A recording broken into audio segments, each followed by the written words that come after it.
ছাড়ো তো। আচ্ছা ছাড়ো, শোনো, তুমি না যখনই আসো তখনই তোমার। আচ্ছা তুমি এতটুকু বোঝো না আমি কি এক্সপেক্ট তোমার বাসায় আসি জাস্ট একটু পাওয়ার জন্য তো, এমন না যে তুমি পুরোটা দিচ্ছ, হালকা দিচ্ছ, দেওয়াই লাগে বুঝো না। শোনো আমাকে ধরে দেবো, জানো আমি তোমাকে কত ভালোবাসি। হ্যাঁ আমি জানি তুমি আমাকে কত ভালোবাসো, কিন্তু কি করবো বলো, ওই বুড়াটার জন্য তো পারি না তোমার সাথে একটু ভালো মতো কথা বলতে।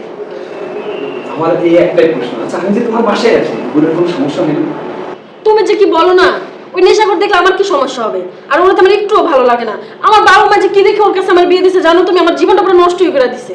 আমার ওর একটুও ভালো লাগে না। এখানে তো তোমার কাছেই সমাধান, তুমি আমাকে বিয়ে করে ফেলো, তাড়াতাড়ি আমরা এখান থেকে, আর আমার প্রতিদিন এখানে আসা লাগলো না। তুমি আমাকে বিয়ে করবে? হ্যাঁ অবশ্যই, আমি তো তোমাকে ভালোবাসি, কি করার জন্য? সত্যি বিয়ে করবে তুমি আমাকে? হ্যাঁ অবশ্যই সত্যি করব। তোমার যে আমি বিয়ে করবো, তোমার তো কিছু সমস্যা আছে। কি সমস্যা? তোমার তো আগে তো 2-3টা বউ আছে। আরে তুমি এগুলো নিয়ে টেনশন করো কে? আমি তোমার জন্য আলাদা একটা ফ্ল্যাট কিনে তোমাকে দিয়ে দেবো, আর আমি প্রতিদিন যাবো, তোমার টাকা পয়সা যা লাগে আমি প্রতিদিন দিয়ে আসবো, তোমাকে আমি রাজরানীর মতো রাখবো। এতে তোমার সমস্যা কি আছে বলো? সত্যি কইতাছো? হ্যাঁ অবশ্যই, আমি তোমাকে রাজরানীর মতোই রাখবো। তুমি জানো আমার জীবনটাই পুরো একটা বরবাদ, কিন্তু আমি কি সুন্দর স্মার্ট দেখছো? আমার দরকার তোমার মতো একটা সুন্দর মন্দের একটা ছেলের সাথে বিয়ে যদি দিত আমার বাবা মা, তাহলে আমার লাইফটা আরো কত সুন্দর হতো না? দিছে কি একটা গাঞ্জা ঘরের সাথে, যে কিনা সারাক্ষণ নেশা নিয়ে পড়া থাকে, তার মাথার মধ্যে আর কোনো কিছুই নেই, বউ আছে না, সংসার আছে না, কিছু আছে, এগুলো কোনো টেনশনই তার নেই। বাবা মা ঠিক গেছে একটা বাড়ি, এটা ভাড়া দেয় আর ভাড়া উঠায় আর নেশা করে, তাছাড়া তার মাথার মধ্যে আর কিচ্ছু নেই। সংসারে কোথায় কি লাগলো না লাগলো এই টেনশনটাও তার মাথায় নেই। আমার জানো কি কমো আমি, মানে তার সাথে রাত্রে আমার শুতেও আমার খুব ঘৃণা লাগে। তুমি আর এইসব কথা কো না, আমার তো লাগে, বুঝো না, আমি এখন তোমাকে ভালোবাসি, তুমি যদি মুখ দিয়ে আবার বলো যে আমি ওর সঙ্গে শুইতে, আমার লাগে তো, ইমোশনে লাগে। তুমি আর এগুলো বলবা না, দেন আমি তোমাকে নিয়ে চলে যাবো, আমি এখানে তোমাকে রাখতে চাই না। হ্যাঁ আমিও যাবো তোমার সাথে, আর আজকে তো আর যাওয়া হবে না। শোনো কালকে যাবো আমরা, যত টাকা পয়সা স্বর্ণগয়না সব তো আমার কাছে রাখা আছে, বুঝো না, চাবি তো আমার কাছে। তো তুমি আর আমি একসাথে কালকে চলে যাবো, আর তোমাকে যখন আমি ফোন দেবো তুমি কিন্তু সাথে সাথে চলে আসবা, বুঝছো? আচ্ছা ঠিক আছে, তাহলে আমি এখন আসি। তুমি কিন্তু রেডি হয়ে আসবা। আমার জিজ্ঞাসা সবকিছু স্ট্রবেরি মিষ্টি সবকিছু নিয়ে একবারে রেডি হয়ে যাবো, ঠিক আছে?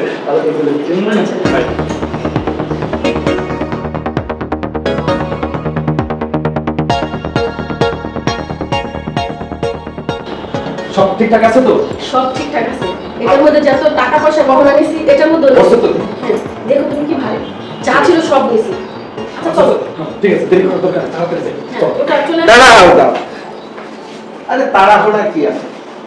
তাড়াহুড়ার কোনো দরকার নেই। আচ্ছা কোথায় যাওয়া হচ্ছে? কোথায় যাইবা না যে তোমার কাছে কি কৈফিয়ত দিয়ে যেতে হইব আমার? না আমাকে কৈফিয়ত দিবে কেন?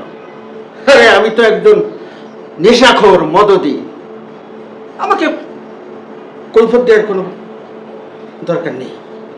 আজকে তো তোমাকে খুব দারুণ লাগতেছে।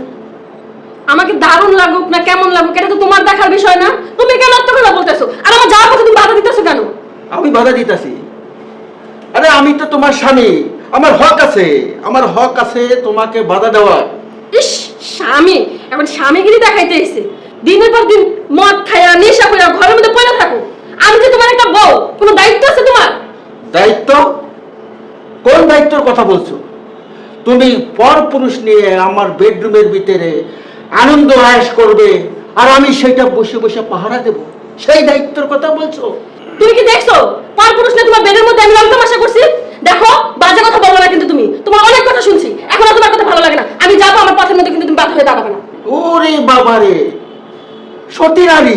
আরে আমি তো একটা সতী নারী বিয়ে করছি। কি বললাম? আমি দেখিনি, আমি সব দেখেছি। যেদিন থেকে এই ছেলে এই বাড়িতে প্রবেশ করেছে না, আমি সব সময় দেখেছি তোমার সাথে কি হচ্ছে না হচ্ছে।